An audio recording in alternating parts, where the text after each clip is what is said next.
Всем привет! В последнее время в российской внешней политике все чаще проявляет себя интересная тенденция, которую не всегда удается разглядеть за привычным потоком новостей об успехах и поражениях отечественной дипломатии. Борьба за Африку, которая становится все более ожесточенной из года в год. Война на Украине, торг с Китаем, перебранка с руководством США – все это, конечно, важно и требует постоянного анализа. Однако не стоит думать, что этими точками напряженности все и заканчивается. Современный капитализм просто пронизан бесчетным числом военных, политических и экономических конфликтов. В них решается бизнес какой страны займет доминирующее положение в мировой экономике, подчинит себе рабочую силу и природные ресурсы слабых народов, возьмет под контроль ключевые торговые пути, будет господствовать в сфере финансов и технологий. Африка издавна является одной из важных точек пересечения геополитических интересов. По оценке ООН, здесь сосредоточены треть мировых запасов полезных ископаемых, 8% газа, 12% нефти, 40% золота, 90% хрома и платины. Самые большие запасы кобальта, алмазов, урана – это все тоже Африка. А еще здесь проживают без малого 1,5 миллиарда человек. Настоящая кладезь дешевой рабочей силы, эксплуатировать которую желают корпорации всех стран мира. Российские олигархи тут как тут. На постсоветском пространстве дела у них идут не слишком хорошо. То тут, то там они теряют свои активы и рыночную власть. А вот за Африку еще можно побороться, опираясь на силу государственной дипломатии и частной военной компании. Приступы любви к африканскому народу со стороны российских властей особенно обострились после начала СВО. Бывшие партнеры неожиданно превратились в стаю лающих собак из западной псарни. А страны африканского континента, как нам говорят, даже и рады дружбе с Россией. Как заявил пресс-секретарь президента Российской Федерации Дмитрий Песков, африканские страны не хотят продолжать отношения с другими государствами на неоколониальной основе. Им гораздо больше импонирует та модель отношений, на которую опираемся мы, отметил чиновник. Что такое неоколониализм, который пришел на смену классическому колониальному подчинению, более-менее понятно. Но что это за модель отношений, которую Черному континенту предлагает Россия? Песков не уточнил, но, по всей видимости, имел в виду слова Путина на прошлогоднем саммите «Россия-Африка». Развивать сотрудничество по всем направлениям, укреплять честное, открытое и конструктивное партнерство. Россию и Африку связывают традиционно крепкие узы дружбы и тесные взаимовыгодные отношения, основа которых закладывались еще в середине прошлого века, в годы борьбы народов африканского континента за свою свободу. На протяжении десятилетий нами неизменно оказывалась поддержка в тяжелом противостоянии стран Африки колониальному игу. К сожалению, некоторые проявления колониализма не изжиты до сих пор и по-прежнему практикуются бывшими метрополиями, в частности в экономической, информационной и гуманитарной сферах. То есть Россия предлагает Африке честное, открытое и конструктивное партнерство, как когда-то Советский Союз в 20 веке. Это ключевая мысль, которую выражает российское государство, эксплуатируя народную память о советско-африканской дружбе. Но что кроется за этим пропагандистским фасадом? Разберемся сегодня. Государство всеми силами пытается задушить YouTube, но мы пока уходить отсюда не собираемся. Чтобы не потерять с нами связь, советую подписаться на наши паблики в Телеграме и ВК. Там мы публикуем актуальные ссылки на свежие ролики и много полезного об экономике и политике. Подпишитесь, пока можно.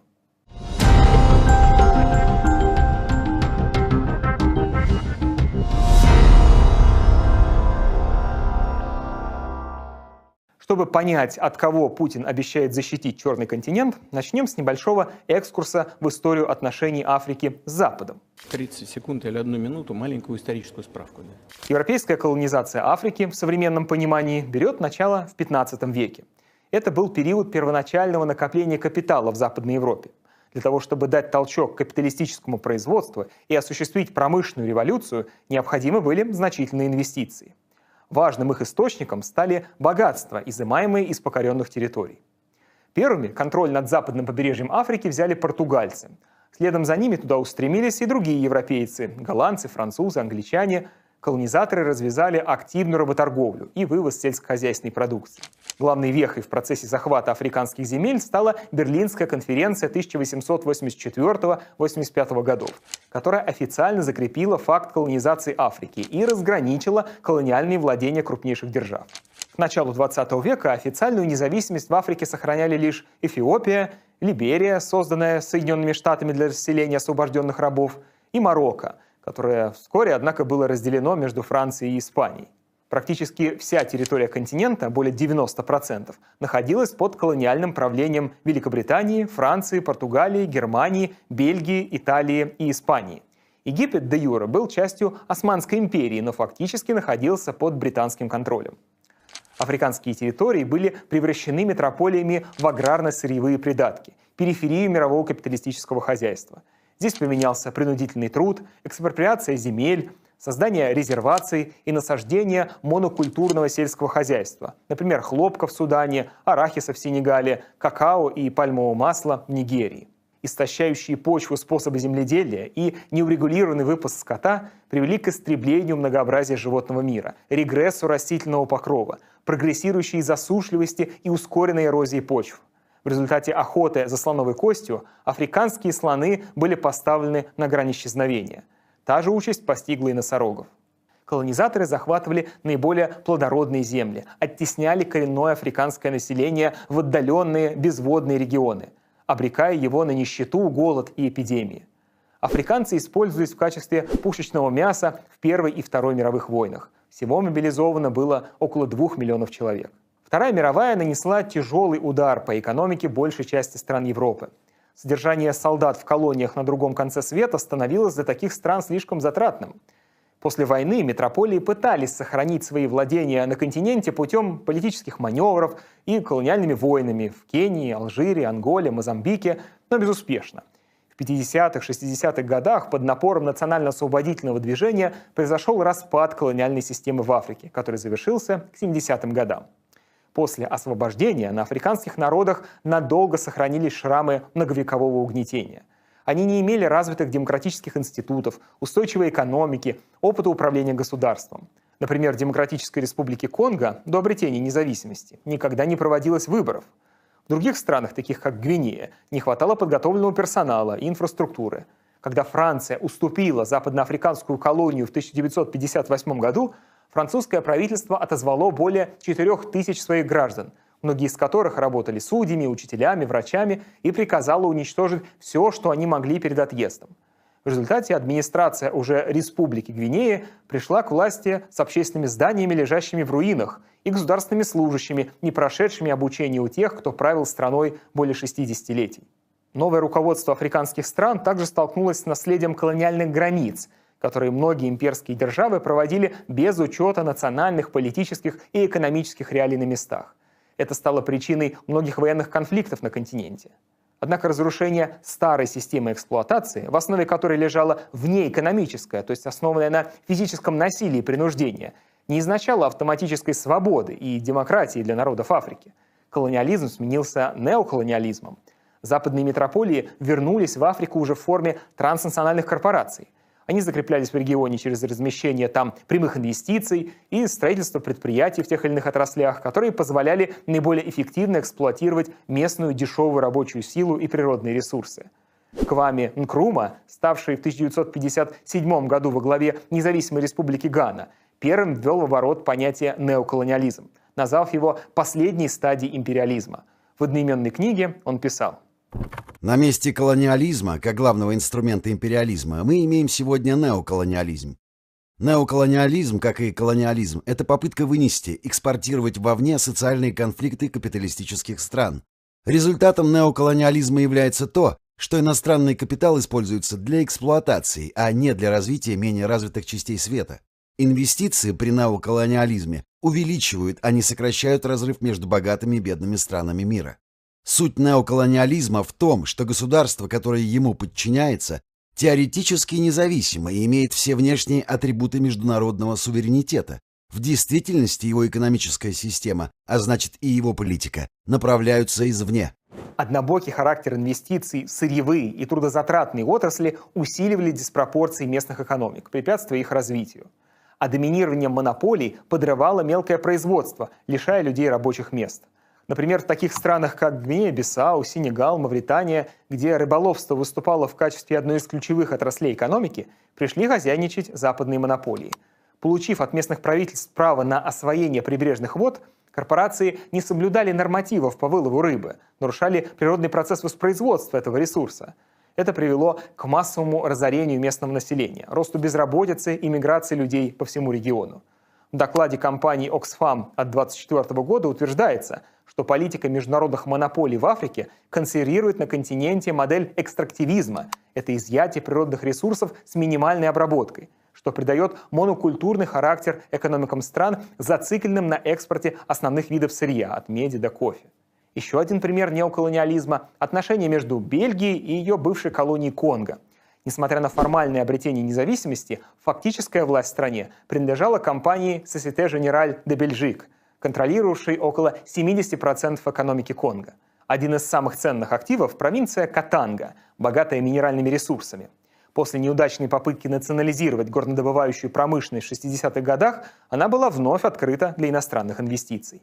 А иностранный инвестор, он ведь тот еще жук. Вкладывать средства будет только в те отрасли, которые приносят прибыль здесь и сейчас. В Африке это, конечно, добывающая промышленность. Как пишут в своей книге Кваме Нкрума, особый интерес иностранные компании проявляли к Южной Африке. Сюда было влито более 50% всего иностранного капитала на континенте. Доминирующую роль в экономике ЮАР играла англо-американская группа De Beers, часть империи Гарри Оппенгеймера. По данным правительства США, в 50-е и 60-е годы прибыль от инвестиций в местный горнодобывающий металлургический бизнес была несопоставимо выше любых капиталовложений на территориях самих штатов. Главная причина – дешевизна африканской рабочей силы.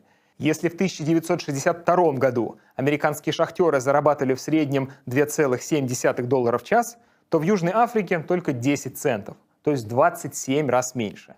А учитывая тот факт, что добывающие предприятия оставались в частной собственности иностранных инвесторов, прибыль, полученная от эксплуатации местного труда, вывозилась за рубеж.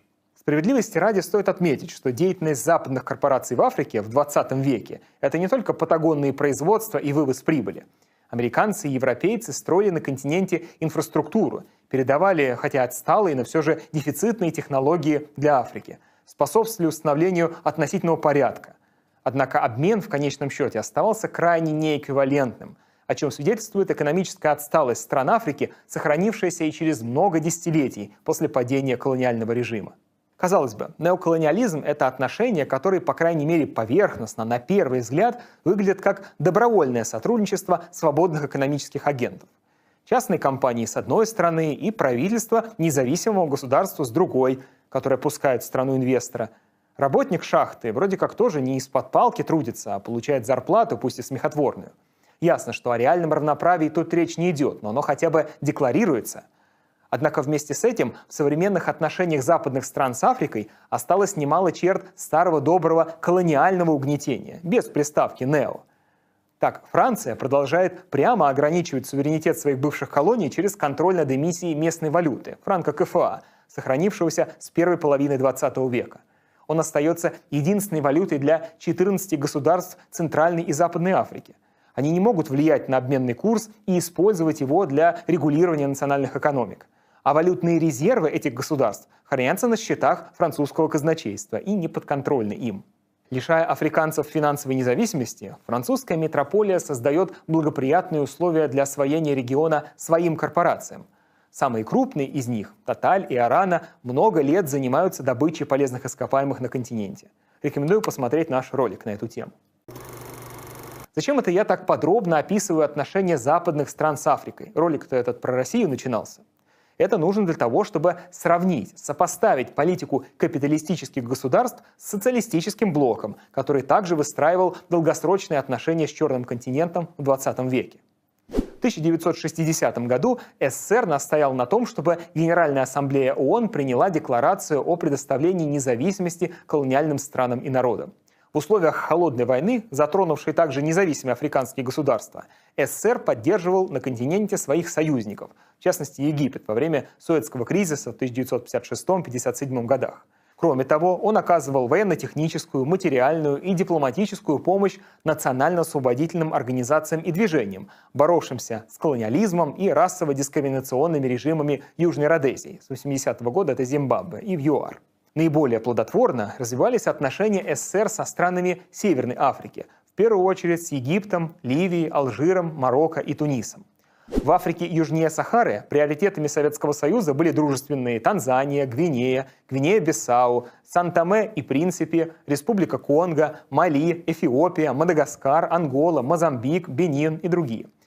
И даже государства, придерживавшиеся нейтралитета во внешней политике, как Нигерия и Замбия, скорее тяготели к дружбе с Советским Союзом. Важным направлением советско-африканского сотрудничества было оказание странам континента экономической и технической помощи, выделение кредитов и подготовки местных кадров.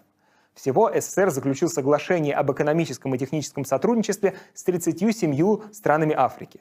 На их основе советские специалисты участвовали в создании нескольких сотен промышленных предприятий. Крупнейшими проектами СССР в Африке стали Асуанский гидроэнергетический комплекс и металлургический комбинат в Египте, ГЭС Капанда в Анголе, бокситодобывающий комплекс в Гвинее, металлургический комбинат в Алжире, горнообогатительный комбинат в Республике Конго, цементный завод и золотодобывающее предприятие в Мали, нефтеперерабатывающий завод в Эфиопии, металлургический комбинат в Нигерии и ряд других. Многие объекты социально-культурного назначения строились Советским Союзом безвозмездно. При содействии СССР было подготовлено около 500 тысяч африканских специалистов и квалифицированных рабочих. В области военно-технического сотрудничества Советский Союз поставлял социалистическим африканским государствам вооружение. В ряде стран работали советские военные специалисты. Так, в 1967 и 1973 годах СССР поддержал Египет в ходе военных действий против Израиля. А с 1975 по 1991 год советские военные оказывали помощь вооруженным силам Анголы и Мозамбика в борьбе с группировками, поддерживающими российские режимы в Южной Родезии и ЮАР. По разным оценкам, на СССР приходилось до 40% поставок вооружений в Африку. К началу 90-х годов доля советских танков в вооруженных силах африканских стран составляла 70%, самолетов 40%, вертолетов 35%. Главное отличие сотрудничества СССР с африканскими странами от политики Запада заключалось в том, что это было сотрудничество в собственном смысле этого слова. Советский Союз не занимался эксплуатацией Черного континента и не навязывал ему отношения неэквивалентного обмена. Корпорации из Европы и Америки размещали прямые инвестиции в отсталых странах, то есть сохраняли построенные предприятия в своей собственности. Объемы присвоенной и вывезенной из бедных стран в 60-е годы прибыли составил около 5 миллиардов долларов в год. На сегодняшние деньги это около 50 миллиардов. А вот СССР и его союзники предоставляли африканцам кредиты на строительство промышленных объектов примерно под 2,5% годовых, в среднем на 12 лет. Улавливаете разницу? После выплаты кредита, обычно продукции того же предприятия, производство и созданная на нем прибыль оставалась в общенародной собственности африканской страны и далее работали на ее экономическое развитие. И это не стоит рассматривать как гуманитарный жест советского правительства бедным африканцам. Такая политика исходила из логики самой социалистической экономики. Во-первых, она подразумевала отсутствие в СССР частной собственности, а значит и акционерного капитала, прямых инвестиций и прочих атрибутов финансового рынка. Во-вторых, в ней отсутствовало такое свойственное рыночной экономике явление, как перенакопление капитала. Это частным инвесторам на фоне кризиса часто негде приложить свой капитал внутри страны, и они начинают искать его прибыльного вложения за границей. В СССР же наоборот, всегда было куда применить свободные средства, которые шли на расширение внутренних производственных мощностей. Более того, советская экономика постоянно испытывала их дефицит в силу приоритетного развития тяжелой промышленности. Рабочая сила, природные ресурсы, станки, машины остро нужны были самому Советскому Союзу для строительства крупных производств. В такой системе не было и не могло быть проблемы сбыта, как в рыночной экономике. Таким образом, экономическая экспансия вовне такой системе была просто не нужна. По данным Внешторгбанка СССР, на 1991 год задолженность стран Африки составляла примерно 21 миллиард долларов. 2/3 этой суммы приходилось на Алжир, Анголу, Ливию, Мозамбик и Эфиопию. После распада СССР и разрыва хозяйственных связей многие из таких долгов стали невозвратными, что и породило слух о том, что Советский Союз кормит африканцев, вместо того, чтобы пустить деньги на полезное дело. На какие дела и в чьи карманы утекают свободные деньги в современной России, говорить не будем, и так понятно. А в те времена, благодаря такому сотрудничеству, СССР получал преференции во внешней торговле и доступ к дефицитным ресурсам, таким как олово, цинк, золото, свинец, бокситы. Кроме того, наша страна имела 3 авиабазы, а еще и постоянную военно-морскую базу в Египте, что позволяло контролировать Суэцкий канал. Советские военные корабли стояли у берегов Туниса и Ливии. Таким образом, советскому правительству приходилось постоянно искать баланс между производственной эффективностью, чтобы не разбазаривать впустую и без того дефицитные станки и оборудование, и помощью слаборазвитым странам. Политическая компонента тоже была не просто хотелкой правящих кругов, а, собственно, выражала главную стратегическую идею революции – социализм во всемирном масштабе. Это заставляло бороться за симпатии стран третьего мира, предлагая им иную, отличную от капитализма модель общественных отношений. Культурный обмен, научное сотрудничество, идеи светского гуманизма, гендерного равенства Советский Союз внес в мир прогресс и развитие. Все это укрепляло имидж страны как альтернативы капиталистическому миру, который рассматривал Африку как сырьевую периферию и рынок сбыта. На эту тему рекомендую почитать интересную статью нашего товарища Алексея Сафронова. Ссылка будет в описании. Ну а что же сегодня? Напомню, Песков акцентировал внимание на том, что Россия – это вам не западные неоколониалисты, а Путин подчеркнул преемственность с внешней политикой Советского Союза. Но в чем она проявляется на деле? Да ни в чем. Это просто дипломатическая уловка, рекламный трюк. Неоколониализм, как и проявление империализма, это не злая воля алчных англосаксов. Это нормальная практика рыночных отношений, которые складываются между сильными и слабыми игроками мировой экономики. Капитализм просто не умеет работать по-другому. Капитал сильных и богатых стран стремится к внешней экспансии и осуществляет прямые инвестиции за рубежом, в тех странах и отраслях, которые принесут ему большую норму прибыли, чем внутренние инвестиции. И любая, подчеркиваю, любая капиталистическая, то есть основанная на рыночных отношениях и частной собственности экономика, будет вести себя одинаково на мировой арене, то есть угнетать и подавлять слабого, обретая контроль над его экономикой и извлекая из нее прибавочную стоимость. Чтобы не быть неоколониалистом, недостаточно просто объявить себя врагом американского фашизма. Надо отказаться от капитализма, от организации производства, основанной на стремлении частного инвестора к максимизации прибыли. СССР не использовал практики неоколониализма не от того, что советские вожди испытывали жалость к голодным и бедным народам, хотя, безусловно, гуманизм воспитывался в советских людях с детства. Эксплуатация третьего мира органически не вписывалась в плановую организацию социалистической экономики. В ней не было и не могло быть излишка капитала, который необходимо было непременно инвестировать вовне, чтобы обеспечить рост прибыли частных собственников. Не было и самих этих частных собственников, зато они появились после распада страны, отказа от социализма и приватизации. В нашей стране олигархат органически сросся с бюрократией и вступает в борьбу за контроль над периферийными странами, в том числе и Африке. На Черном континенте ведут бизнес многие российские ТНК. Роснефть добывает углеводороды в Египте и Мозамбике, «Газпром» имеет производство в Анголе, Алжире и Ливии, а сбытовая сеть компаний охватывает почти весь континент. «Газпромнефть» основал дочернюю структуру в Анголе, которая занимается там нефтедобычей. Компания «Русал» контролирует комплекс производств в Гвинее и Нигерии. «Нордголд» владеет активами по добыче золота в Гвинее и Буркина-Фасо. Крупнейшая российская ТНК «Лукойл» инвестировала в добычу и переработку нефти в Нигерии, Камеруне, Гане, Кот-д'Ивуаре и Египте. Таких примеров можно привести десятки. Достаточно полистать годовые отчеты глобальных корпораций из России. Да, они уступают по масштабам США, Китаю, Великобритании и другим крупным капиталистическим хищникам. По объему накопленных прямых инвестиций в Африке, исходя из данных ООН, первое место принадлежит Нидерландам. Но это крупная европейская офшорная зона, так что, скорее всего, через нее прогоняют свои активы компании из других стран ЕС.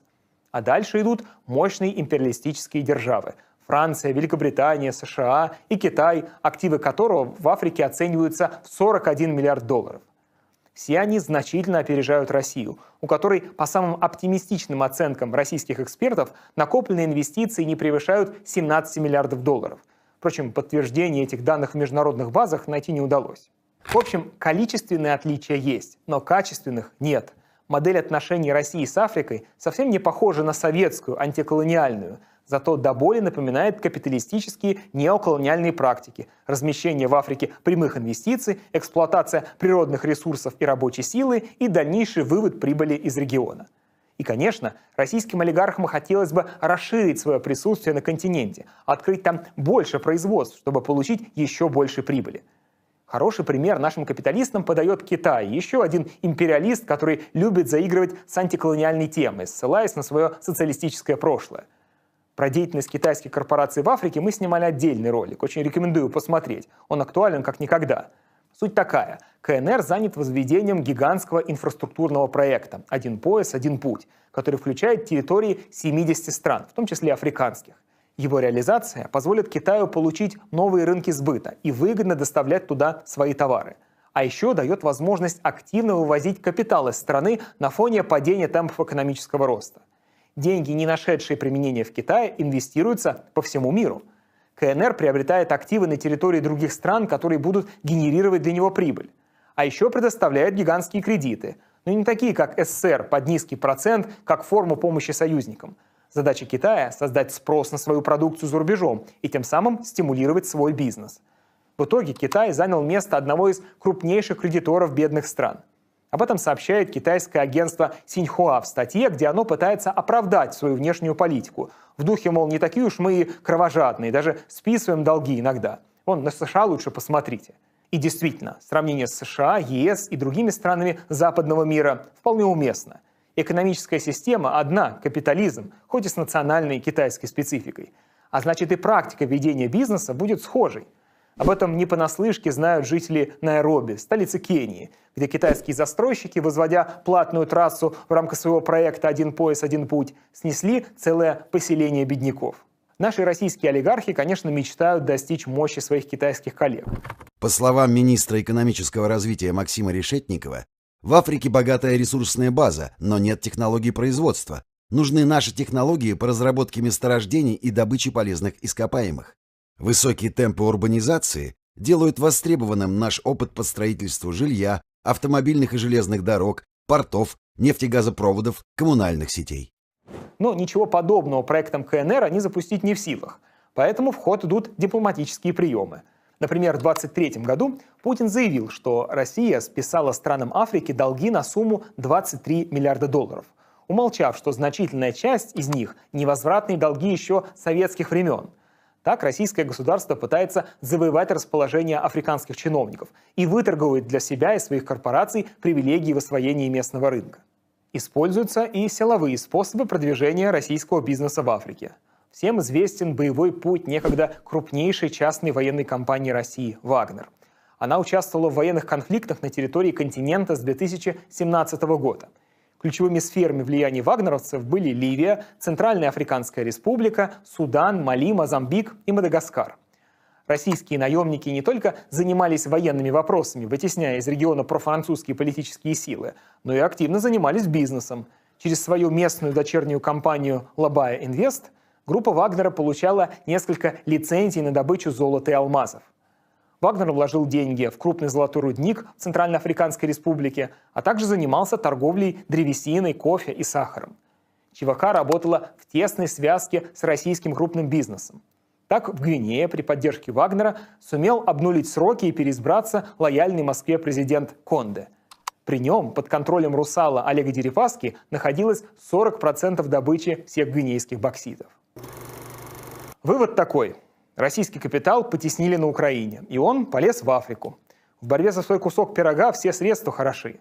Проблема лишь в том, что в случае успеха корпораций из России жизнь простого народа лучше не станет.